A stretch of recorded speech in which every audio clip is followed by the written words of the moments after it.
ত্রয়োদশ জাতীয় সংসদ নির্বাচনকে সামনে রেখে সব ধরনের প্রস্তুতি সম্পন্ন করেছে নির্বাচন কমিশন। অবাধ, নিরপেক্ষ, অংশগ্রহণমূলক নির্বাচন আয়োজনে কমিশন বদ্ধপরিকর বলে জানিয়েছেন প্রধান নির্বাচন কমিশনার এএমএম নাসির উদ্দিন।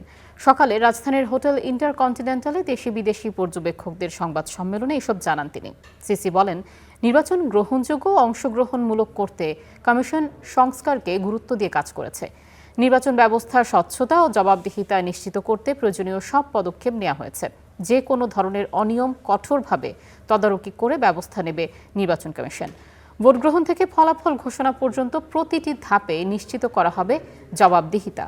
দেশি বিদেশি পর্যবেক্ষকদের জন্য প্রয়োজনীয় গাইডলাইন প্রস্তুত রয়েছে। তারা যেন নির্বিঘ্নে দায়িত্ব পালন করতে পারেন সে বিষয়ে কমিশন সর্বোচ্চ সহযোগিতা করবে বলেও জানান প্রধান নির্বাচন commissioner. The Bangladesh Election Commission officially announced the election schedule. A total of 2,028 candidates are contesting across 29 constituencies in the forthcoming parliamentary election. Free, fair, impartial, and credible.